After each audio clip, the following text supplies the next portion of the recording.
Quando as forças aliadas libertaram os campos de concentração na Europa ocupada pelos nazistas, descobriram horrores que chocaram o mundo. Auschwitz, Bergen-Belsen, Dachau. Estes nomes se tornaram sinônimos de assassinato em escala industrial e do mais profundo sofrimento humano. Mas havia outro nome, um campo operando nos Balcãs, que cometeu atrocidades tão extremas que até mesmo oficiais nazistas, homens já calejados pela violência, ficaram perturbados com o que testemunharam.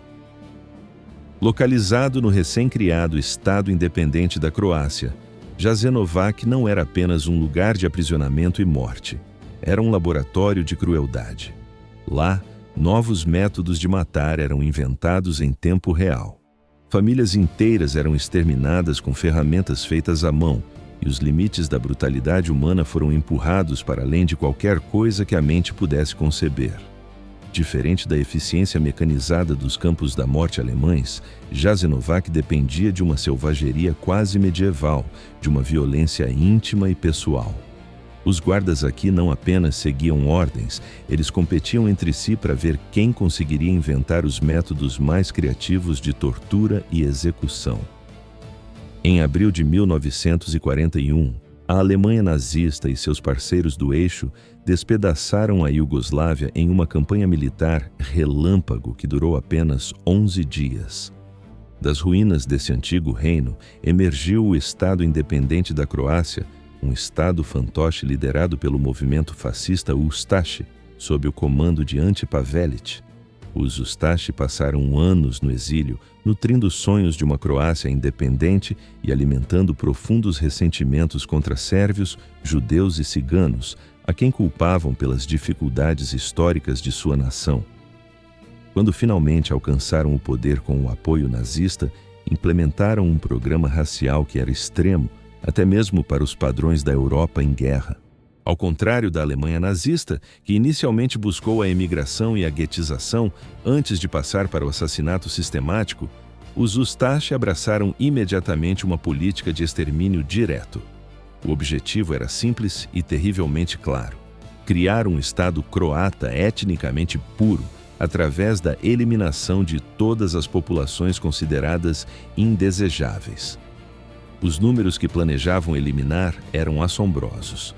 Em um estado de 6 milhões de pessoas, os Ustaše miraram aproximadamente 2 milhões de sérvios, 40 mil judeus e 20 mil ciganos para a morte ou a conversão forçada. Seus métodos, no entanto, se revelariam muito mais pessoais e brutais do que qualquer coisa que os nazistas haviam concebido. Jasenovac foi estabelecido em agosto de 1941 como a peça central dessa campanha genocida. Situado ao longo do rio Sava, a cerca de 100 quilômetros a sudeste de Zagreb, o campo foi projetado não apenas para matar com eficiência, mas para aterrorizar populações inteiras, forçando-as à submissão. O primeiro comandante do campo, Ljubo Miloš, estabeleceu a estrutura básica que tornaria Jasenovac único entre os campos de concentração europeus. Diferente dos campos alemães, que dependiam fortemente de câmaras de gás e matança mecanizada, Jasenovac dependeria de ferramentas manuais, armas improvisadas e da participação direta e pessoal dos guardas em atos de violência extrema. Desde seus primeiros dias, Jasenovac operou sob uma lógica perversa que combinava perseguição política, limpeza étnica e entretenimento sádico. Os guardas não eram apenas ordenados a matar prisioneiros, eles eram encorajados a tornar o processo o mais prolongado e doloroso possível. Mas o verdadeiro arquiteto dos horrores de Jasenovac ainda estava por chegar. Quando Vjekoslav Max Luburić assumiu o comando em 1942, ele transformaria uma instalação já brutal em algo que desafiava a compreensão humana. Vjekoslav Luburić chegou a Jasenovac com uma reputação de violência tão extrema que impressionava até mesmo os veteranos mais endurecidos dos Ustaše. Um ex-estudante de direito que se radicalizou durante anos de exílio na Itália, Luburić via sua nomeação como comandante não como um posto administrativo, mas como uma oportunidade de aperfeiçoar a arte da destruição humana. Sob a liderança de Luburit, Jasenovac desenvolveu uma cultura de crueldade competitiva, única entre os campos europeus. Os guardas não eram meramente esperados para seguir ordens, eram ativamente incentivados a conceber novos métodos de tortura e execução. Aqueles que demonstravam maior criatividade em causar sofrimento recebiam promoções, melhores rações de comida e reconhecimento público.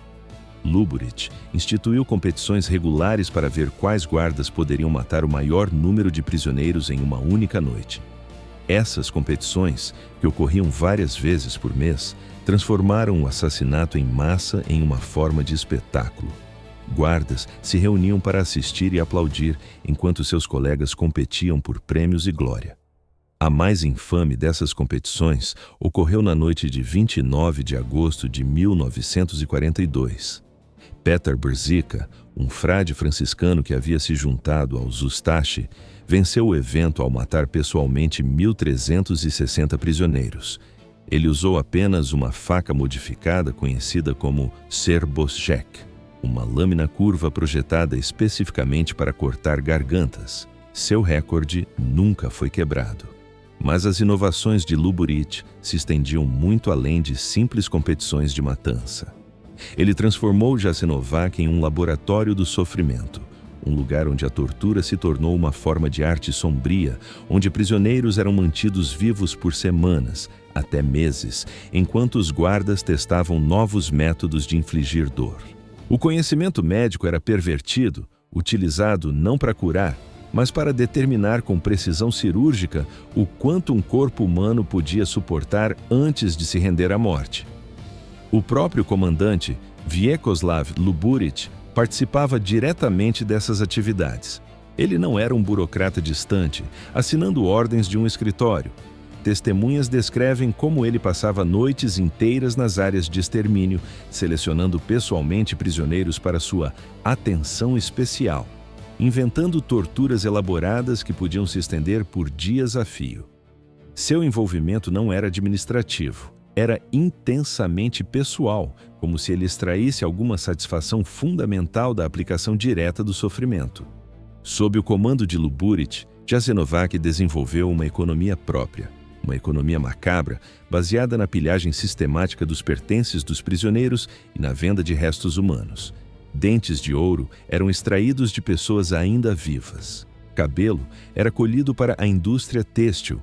Gordura humana era transformada em sabão. Mas, ao contrário de atividades semelhantes nos campos nazistas, essas operações eram conduzidas com um nível de envolvimento pessoal e prazer sádico que chocou até mesmo os oficiais alemães em visita. A reputação do campo por sua brutalidade extrema começou a se espalhar pela Europa ocupada. Administradores nazistas, eles próprios arquitetos de um genocídio, expressaram preocupação com os métodos empregados em Jasenovac. Alguns oficiais alemães chegaram a solicitar que seu pessoal fosse retirado da área, alegando que o nível de violência excedia os padrões militares aceitáveis. Para Luburit e seus seguidores, no entanto, essas preocupações eram uma medalha de honra. Eram a prova de que eles haviam alcançado algo único na história da crueldade humana. Eles haviam criado um lugar onde os limites normais da violência foram completamente abandonados, onde os guardas podiam explorar os impulsos mais sombrios da natureza humana, sem qualquer restrição ou consequência. A verdadeira dimensão do que acontecia em Jasenovac só se torna clara quando examinamos os métodos específicos desenvolvidos ali. O que diferenciava o campo não era apenas a escala da matança, mas a natureza intensamente pessoal da violência. Enquanto os campos de extermínio nazistas dependiam de câmaras de gás para criar uma distância psicológica entre assassinos e vítimas, Jasenovac forçava os guardas a um contato físico direto com aqueles que eles assassinavam. A arma principal usada em Jasenovac era a serbozhek, uma faca curva, especificamente modificada para matar. Originalmente uma ferramenta agrícola usada para a colheita, a lâmina foi afiada e equipada com uma tira de couro, que permitia que fosse presa ao pulso do assassino. Essa modificação permitia que os guardas matassem múltiplas vítimas rapidamente, garantindo que a arma não pudesse ser tomada e usada contra eles. Os massacres em Jasenovac geralmente começavam após a chamada noturna, quando os prisioneiros selecionados eram marchados para áreas de matança ao longo do rio Sava. Esses locais, que se tornaram conhecidos como Gradina, foram escolhidos porque os corpos podiam ser facilmente descartados na água corrente. O processo de morte foi projetado para ser visível aos outros prisioneiros, que muitas vezes eram forçados a assistir de seus alojamentos. Os guardas alinhavam os cativos em fileiras e se moviam sistematicamente de pessoa para pessoa, cortando gargantas com a serbojek. O processo era conduzido com eficiência industrial, mas, ao contrário das câmaras de gás, exigia que cada guarda olhasse diretamente nos olhos de suas vítimas enquanto elas morriam. Esse assassinato cara a cara não era uma necessidade infeliz, mas uma escolha deliberada, um reflexo da ideologia Ustache de responsabilidade pessoal pela limpeza étnica. As crianças apresentavam um desafio particular para o processo de matança. Como eram muito pequenas para que a serbojek fosse eficaz, os guardas desenvolveram métodos alternativos, especificamente para as vítimas mais jovens. Eles as espancavam contra paredes de concreto, as atiravam em fogueiras ainda vivas ou as enterravam em valas comuns antes que tivessem morrido. Esses métodos não foram escolhidos pela eficiência, mas pelo terror adicional que criavam entre os prisioneiros adultos. As prisioneiras enfrentavam suas próprias formas especializadas de violência antes de serem mortas. Os guardas frequentemente as mantinham vivas por longos períodos, submetendo-as a várias formas de abuso. A gravidez não era considerada uma proteção, mas sim uma oportunidade para crueldade adicional, com os guardas desenvolvendo métodos de assassinato que garantiriam a morte tanto da mãe quanto do feto. O descarte dos corpos tornou-se, em si, uma forma de brutalidade. Em vez de simplesmente enterrar ou queimar os restos mortais, os guardas frequentemente desmembravam os cadáveres e exibiam partes pelo campo, como uma forma de guerra psicológica contra os sobreviventes. Cabeças eram colocadas em estacas, órgãos eram pendurados nos alojamentos, partes de corpos eram espalhadas em áreas onde os prisioneiros eram forçados a caminhar. Talvez o mais perturbador tenha sido o desenvolvimento do que os guardas chamavam de matança por entretenimento. Assassinatos que eram conduzidos principalmente para a diversão dos perpetradores e não por qualquer propósito prático. As sessões de extermínio podiam se estender por horas, transformando-se em rituais elaborados de tortura, projetados meticulosamente para extrair o máximo de sofrimento antes do suspiro final. Os guardas, com uma frieza assustadora, frequentemente convidavam colegas para assistir, como se fossem a uma peça de teatro. Eles trocavam sugestões, debatiam melhorias em suas técnicas de infligir dor. O som da morte tornou-se uma presença constante, a trilha sonora macabra do campo. Diferente das câmaras de gás que operavam num silêncio industrial, os métodos em Jasenovac produziam uma sinfonia de horror. Gritos, súplicas e os estertores da agonia ecoavam por toda a sua instalação, dia e noite. E esse componente sonoro não era um lamentável efeito colateral, era um elemento deliberado, uma ferramenta de terrorismo psicológico, projetada para quebrar o espírito dos prisioneiros que, por enquanto, aguardavam na fila. Mas mesmo esses horrores eram apenas uma faceta da destruição sistemática que definia Jasenovac. A brutalidade ali não era aleatória, era cuidadosamente calibrada. A ideologia Ustache, que governava o campo, criou uma complexa e perversa hierarquia de vítimas, onde cada grupo enfrentava formas distintas de perseguição e assassinato. Essa abordagem metódica não visava apenas eliminar populações indesejadas. Seu objetivo era enviar mensagens claras à sociedade croata sobre o preço de desafiar a nova ordem racial. Os sérvios, o maior grupo de vítimas, foram marcados para a eliminação completa. Eram o alvo de um programa para criar um Estado croata etnicamente puro. A violência contra eles era particularmente intensa, pois não eram vistos apenas como inimigos raciais, mas como competidores históricos pelo controle da região. Os padres ortodoxos sérvios recebiam uma atenção especial dos guardas. Esses líderes religiosos eram submetidos a torturas simbólicas antes de serem mortos. Eram forçados a celebrar missas católicas, uma humilhação final. Tinham suas barbas incendiadas, um ataque direto à sua identidade religiosa. Eram enterrados vivos em macabras paródias de cerimônias fúnebres. A profanação dos símbolos era tão importante quanto a eliminação física do clero. Famílias sérvias inteiras eram frequentemente levadas juntas para Jasenovac, criando para os guardas a oportunidade de usar os laços familiares como instrumento de tortura. Pais eram forçados a assistir ao assassinato de seus filhos. Cônjuges eram executados um na frente do outro. Irmãos eram obrigados a participar da tortura um do outro. O objetivo não era apenas destruir indivíduos, mas a própria ideia de identidade sérvia, a partir de sua célula fundamental.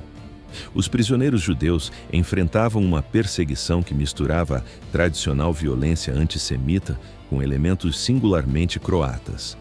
Diferente dos campos nazistas, onde os judeus eram geralmente segregados, em Jasenovac eles eram misturados a outros grupos. Isso criava novas oportunidades para os guardas explorarem tensões étnicas, forçando prisioneiros a participar do sofrimento uns dos outros. Famílias judaicas ricas eram submetidas a elaborados rituais de confisco de propriedade antes de serem assassinadas. Os guardas forçavam os membros da família a assinar a transferência de seus bens, a escriturar suas casas para o Estado Ustaše. Chegavam a obrigá-los a escrever cartas para parentes no exterior, incentivando-os a retornar à Croácia, direto para a armadilha. Essas cerimônias eram projetadas para legitimar o roubo, adicionando uma camada de tortura psicológica ao processo de extermínio. Já os prisioneiros ciganos, os Roma, enfrentavam talvez o tratamento mais arbitrário e sádico. Vistos pelos Ustaše como inerentemente criminosos e racialmente inferiores, eram frequentemente usados para experimentos médicos hediondos, forçados a realizar trabalhos perigosos e mortos por infrações menores, que para outros prisioneiros resultariam em punições mais leves. As crianças ciganas eram alvos particulares. Suas roupas tradicionalmente coloridas, um sinal de sua vibrante cultura, eram usadas para identificá-las para perseguições especiais. Suas práticas culturais foram transformadas em oportunidades de tortura. Guardas forçavam famílias Roma a executar suas danças e canções tradicionais, enquanto outros membros da família eram torturados ou mortos ao lado. Os prisioneiros políticos, em sua maioria comunistas, representavam outra categoria distinta de vítimas. Esses prisioneiros, que incluíam tanto croatas quanto membros de outros grupos étnicos, eram vistos como inimigos ideológicos que precisavam ser eliminados para garantir o sucesso da Revolução Ustaše. Muitas vezes, eles eram mantidos vivos por mais tempo, mas não por misericórdia. O objetivo era usá-los para obter informações e para fins de propaganda. Eram submetidos a interrogatórios que combinavam tortura física com uma manipulação psicológica projetada para quebrar suas convicções e forçá-los a renunciar publicamente às suas crenças. Uma morte silenciosa era menos valiosa do que uma capitulação pública. E então havia o campo infantil, conhecido ironicamente como a Casa das Crianças. Estabelecida em 1942, essa instalação representava talvez a expressão mais horripilante do programa racial dos Ustaše. Um lugar projetado especificamente para a eliminação de crianças pertencentes aos grupos étnicos visados. Crianças com apenas 2 anos de idade eram trazidas para lá, muitas vezes depois de seus pais já terem sido mortos em outras partes do complexo de Jasenovac. O mais grotesco de tudo, o campo infantil era operado por freiras franciscanas que haviam se juntado ao movimento Ustaše, uma perversão inimaginável da caridade religiosa e do cuidado infantil. Mulheres que haviam feito votos de compaixão se tornaram as guardiãs de um matadouro de crianças. Os métodos de assassinato das crianças eram desenhados para serem tão traumáticos quanto possível, tanto para as pequenas vítimas quanto para qualquer prisioneiro adulto que testemunhasse a cena. Frequentemente, os assassinatos aconteciam diante de janelas, à vista de outros pavilhões, adicionando uma camada de tortura psicológica para pais e parentes que, por um acaso do destino, ainda sobreviviam. Mas a natureza sistemática desses crimes se torna ainda mais clara quando olhamos para a arquitetura do horror. Jasenovac não era um campo, era uma máquina.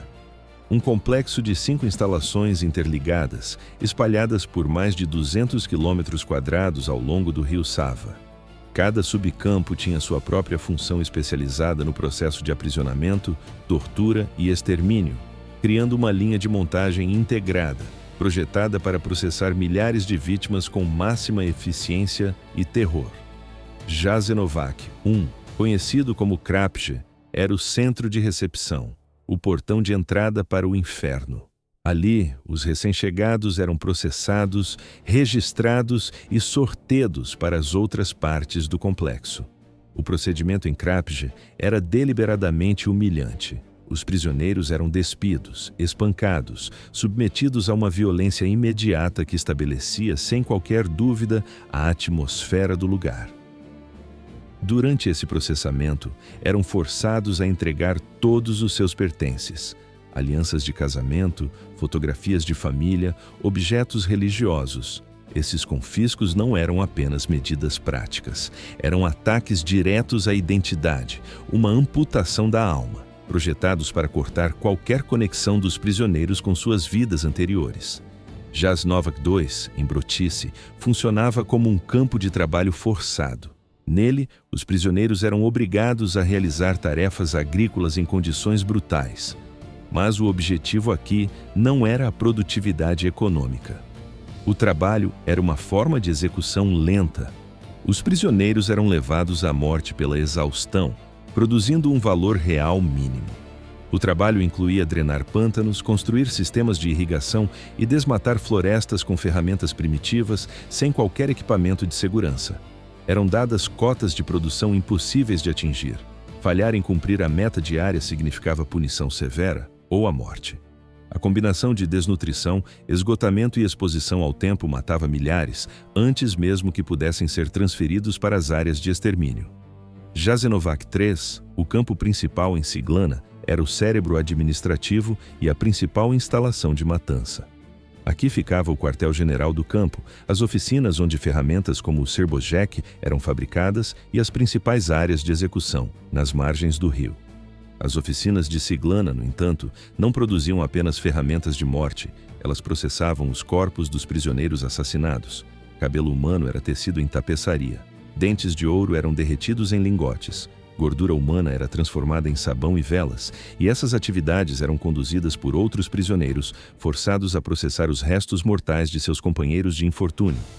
Jasenovac IV, conhecido como Kojara, era especializado na produção de couro, usando tanto peles de animais quanto pele humana. Testemunhas relataram que os guardas selecionavam prisioneiros com a pele particularmente sem marcas para um processamento especial. O couro humano era então usado para fazer luvas, encadernações de livros e artigos decorativos para oficiais da Ustache. A oficina de couro representava a completa coisificação do ser humano, onde prisioneiros eram avaliados não como indivíduos, mas como fontes de matéria-prima. O impacto psicológico nos sobreviventes, ao verem seus companheiros transformados em produtos, era uma forma de tortura que continuaria muito depois da libertação. Finalmente, Jasenovac V, em Stara Gradiška, era designado especificamente para mulheres e crianças. Esta instalação incluía o notório campo infantil, onde milhares de jovens vítimas foram assassinadas com métodos projetados para seus corpos pequenos. Stara Gradiška também servia como centro para experimentos médicos, conduzidos por médicos do regime que se juntaram à equipe do campo. Esses experimentos, que frequentemente envolviam testar novos métodos de assassinato ou estudar os efeitos da tortura prolongada, eram conduzidos sem qualquer justificativa científica. Serviam apenas para satisfazer a curiosidade dos perpetradores. O sistema de comunicação do campo era, ele mesmo, uma arma. Alto-falantes instalados por todo o complexo transmitiam os sons da tortura e da matança, garantindo que todos os prisioneiros estivessem constantemente cientes da violência. Os sons da morte tornaram-se uma guerra psicológica que quebrava a resistência mental dos prisioneiros. O transporte entre os subcampos era feito em vagões de gado e caminhões. Mas as viagens não eram meros deslocamentos. Os guardas usavam o tempo de transporte como uma oportunidade para mais tortura, superlotando os veículos, negando água e comida e aplicando espancamentos durante o trânsito.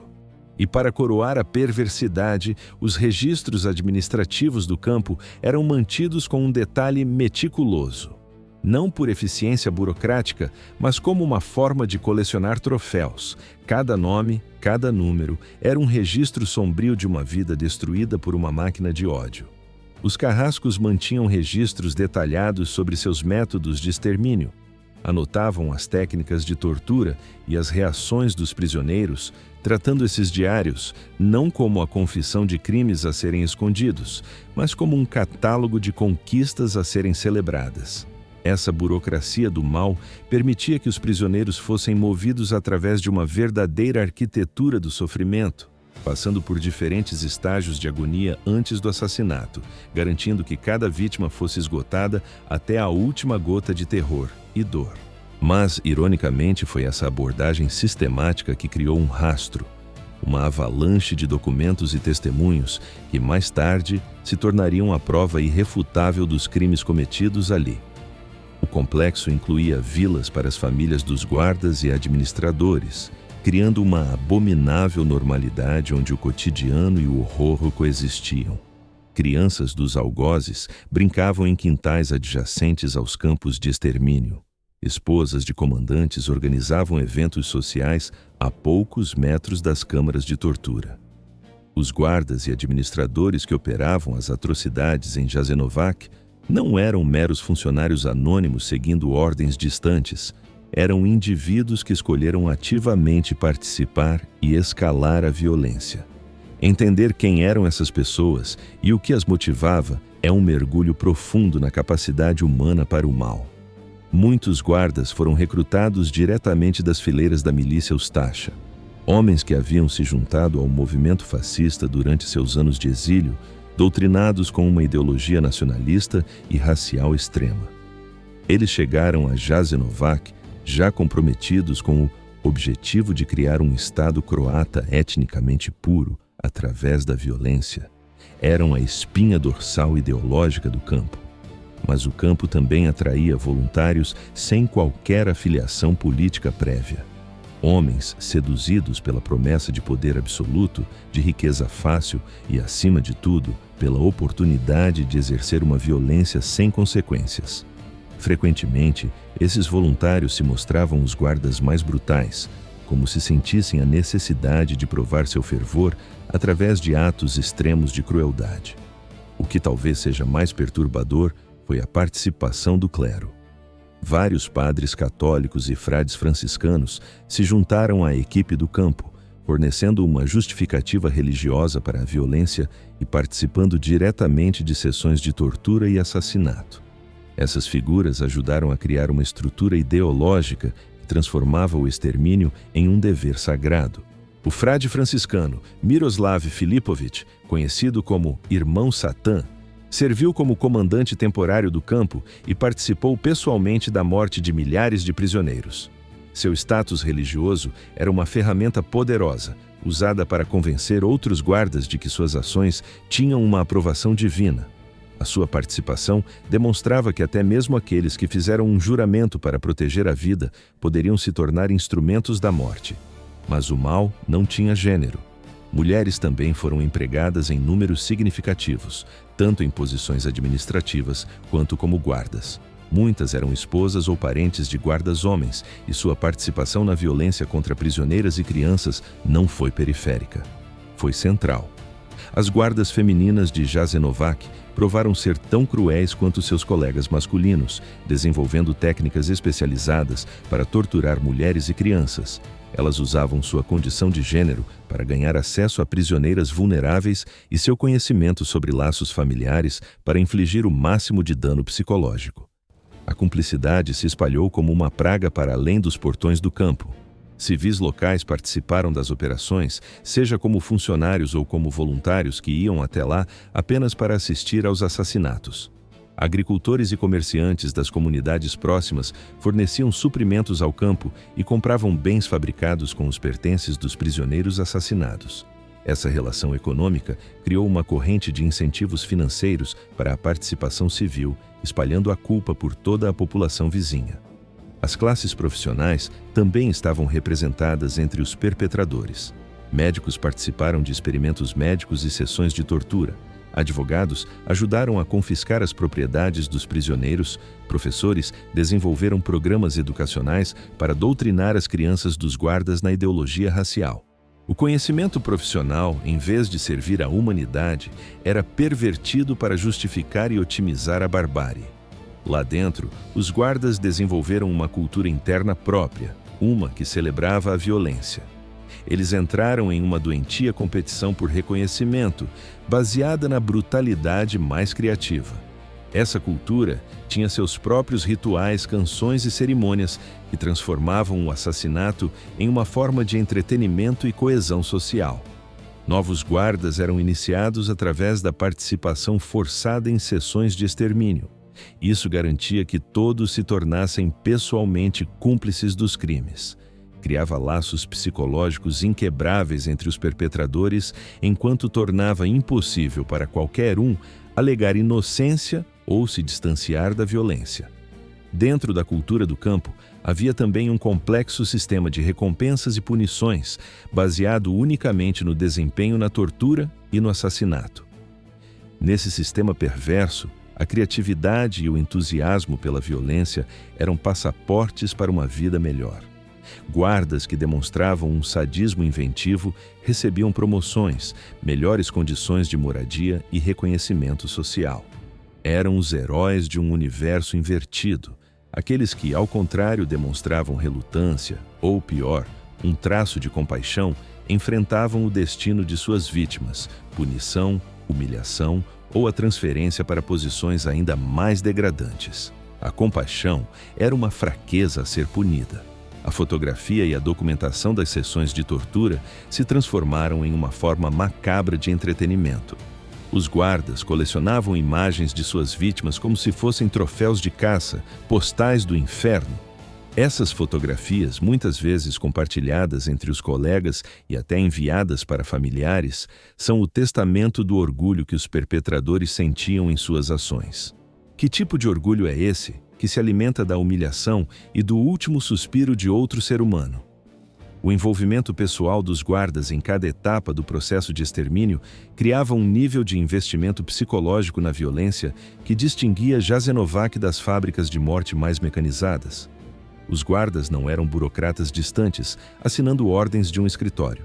Eram participantes ativos que desenvolviam relações pessoais com a própria violência e de forma doentia com suas vítimas. E talvez o mais arrepiante tenha sido o comportamento pós-guerra. Muitos dos perpetradores, décadas após o fechamento do campo, não demonstravam o menor remorso. Pelo contrário, continuavam a celebrar sua participação no genocídio. Quando a Segunda Guerra Mundial entrou em sua fase final e as forças alemãs começaram sua retirada dos Balcãs, os administradores de Jasenovac enfrentaram um novo desafio: como apagar as provas de um crime tão monumental? Ao contrário dos campos nazistas que foram libertados pelo avanço dos exércitos aliados, Jasenovac foi abandonado por seus guardas em abril de 1945, à medida que os partisãs iugoslavos se aproximavam. A evacuação foi conduzida com a mesma brutalidade que caracterizou toda a operação do campo. Em vez de simplesmente abandonar as instalações, os guardas embarcaram em uma última onda de assassinatos, projetada para eliminar o maior número possível de testemunhas. Prisioneiros fracos demais para viajar foram assassinados imediatamente. Aqueles selecionados para a evacuação enfrentaram uma marcha da morte em direção à Áustria. Essa marcha se tornou uma das atrocidades finais da guerra. Os guardas forçaram aproximadamente 1.000 prisioneiros a caminhar em direção à fronteira austríaca, matando qualquer um que ficasse para trás ou mostrasse sinais de fraqueza. O trajeto foi deliberadamente escolhido para passar por áreas onde civis croatas pudessem ver os prisioneiros, servindo como uma demonstração final do poder da Ustaše. Apenas um punhado de prisioneiros sobreviveu. Menos ainda viveram para testemunhar o que haviam experimentado. A eliminação sistemática de testemunhas foi, em grande parte, bem-sucedida. deixando historiadores com um número assustadoramente limitado de relatos em primeira mão.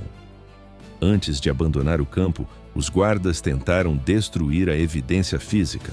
Corpos foram exumados de valas comuns e queimados em piras gigantes, edifícios que continham provas foram demolidos, documentos foram incinerados. Contudo, a escala do massacre tornou o encobrimento completo impossível. Quando as forças partisãs iugoslavas finalmente alcançaram Jasenovac, em 2 de maio de 1945, encontraram uma instalação em grande parte destruída, mas que ainda gritava a verdade do que ali ocorrera. Os campos de extermínio ao longo do rio Sava estavam coalhados de restos humanos.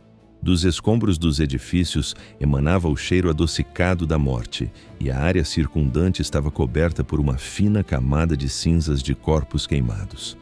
A evidência física era um desafio à própria compreensão. Valas comuns contendo milhares de corpos, salas repletas de cabelos humanos e roupas, oficinas contendo ferramentas projetadas especificamente para a tortura e o assassinato. As equipes de investigação documentaram ferramentas e dispositivos jamais vistos em outros campos de concentração. As facas Srbojeck, os martelos de matar especialmente desenhados e vários outros aparatos demonstravam um nível de premeditação e criatividade na violência que chocou até mesmo os investigadores militares mais experientes.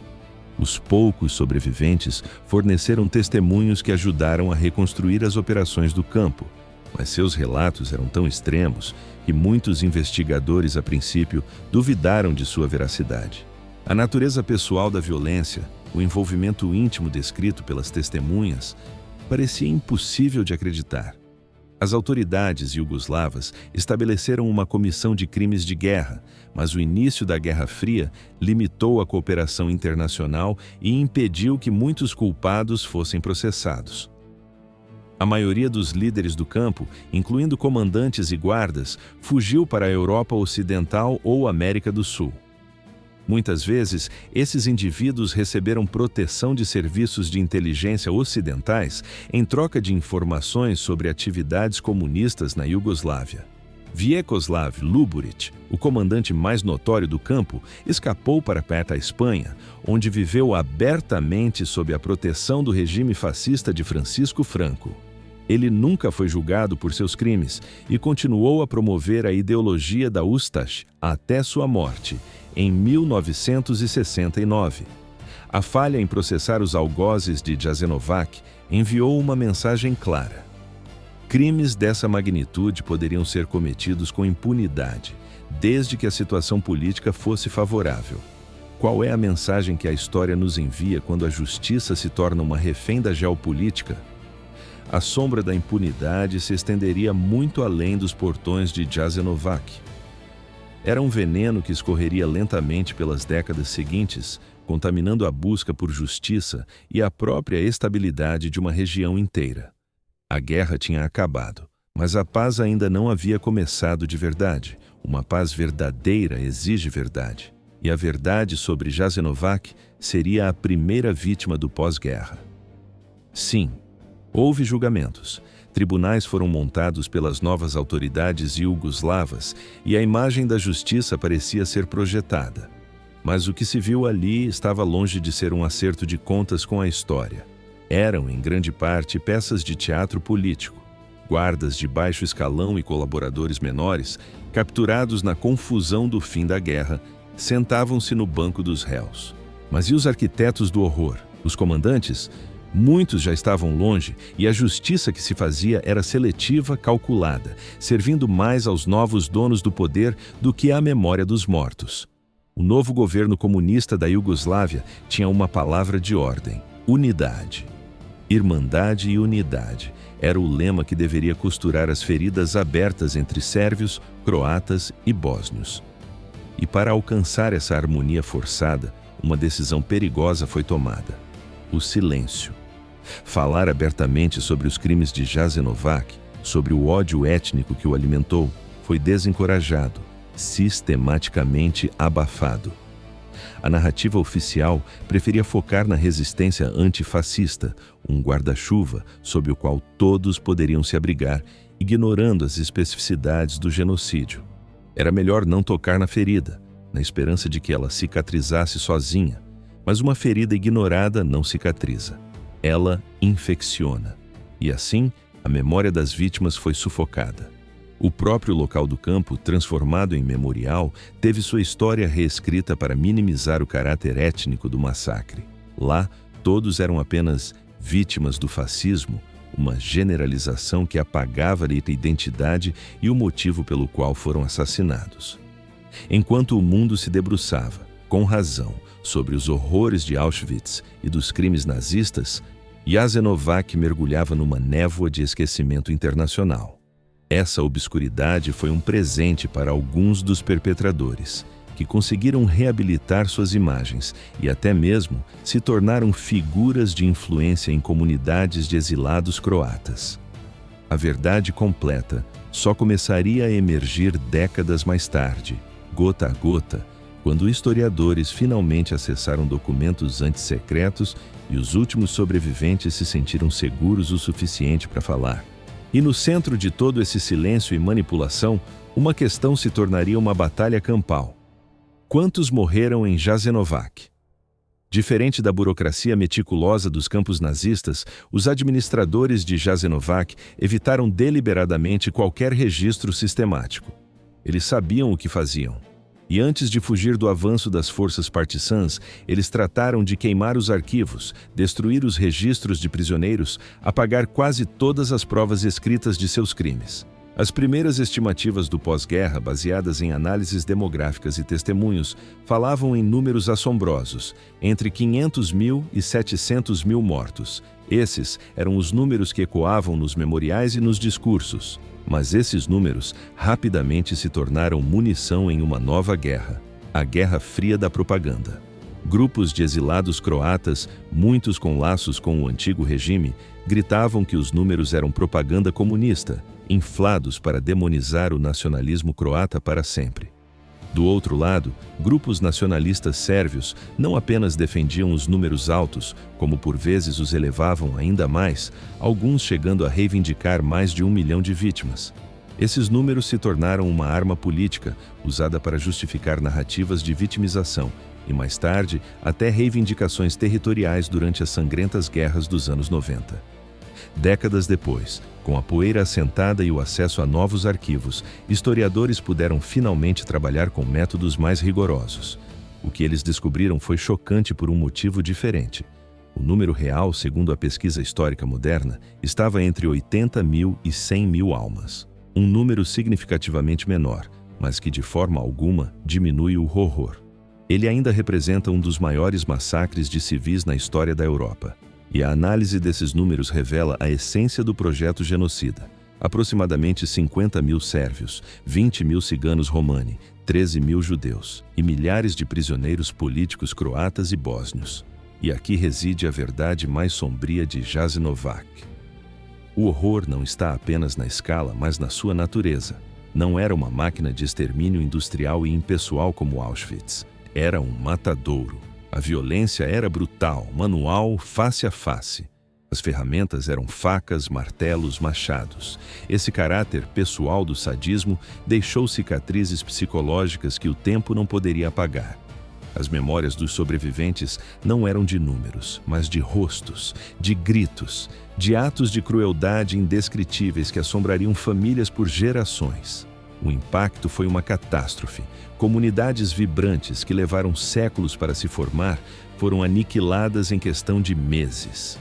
A geografia humana da região foi permanentemente desfigurada. O ataque também era cirúrgico. Mirava-se a alma das comunidades perseguidas, padres, professores, artistas, líderes comunitários. Não se matavam apenas corpos, assassinava-se a cultura, a liderança, o pensamento crítico. Era um golpe para garantir que, mesmo que alguns sobrevivessem, a reconstrução levaria décadas. E então havia as crianças, milhares delas, uma geração inteira eliminada antes mesmo de poder sonhar. Um futuro roubado cujo vazio demográfico impediria a recuperação natural das populações massacradas por muito, muito tempo. A incerteza em torno dos números, essa ferida aberta na matemática do horror, continua a ter consequências políticas devastadoras. Até hoje, diferentes grupos manipulam diferentes estatísticas para justificar suas agendas no presente, impedindo a criação de uma narrativa histórica compartilhada, uma narrativa que talvez pudesse finalmente abrir um caminho para a reconciliação. Sem ela, os fantasmas de Jasenovac continuam a caminhar entre os vivos. No solo de Jasenovac, a guerra não terminou em 1945. Ela apenas mudou de forma, transformando-se em uma amarga disputa pela memória. Onde deveria haver um luto unificado, floresceu um campo de batalha de narrativas, um conflito sobre números de vítimas e o sofrimento relativo de cada grupo étnico. Essa guerra de números, travada sobre as sepulturas, acabou por impedir a criação de um memorial verdadeiramente inclusivo. Um lugar que pudesse, de fato, honrar cada vida perdida sem hierarquias de dor. Tornou-se uma obsessão estatística que, ironicamente, desumaniza as próprias vítimas que pretende contar, reduzindo-as a peões em um jogo político póstumo. Mais grave, essa névoa de estatísticas esconde as perguntas verdadeiramente essenciais. Qual foi a natureza exata da violência ali praticada? Quem eram os homens e mulheres que a cometeram? E talvez o mais perturbador, que fissuras na sociedade permitiram que tal mal se instalasse e fosse aceito como normal? Ao focar na contagem, perde-se a lição mais ampla sobre o comportamento humano e a responsabilidade social. A falta de clareza nos números também limitou o reconhecimento internacional de Jasenovac. O mundo, acostumado às documentações meticulosas de outros campos daquele período sombrio, hesitou diante das estatísticas contestadas. Sem um consenso, a tragédia de Jasenovac recebeu menos atenção, ficando à sombra de outros locais do Holocausto, cuja documentação sobreviveu mais intacta. Este desafio em estabelecer números precisos não é um acidente histórico. É o resultado de uma ação deliberada.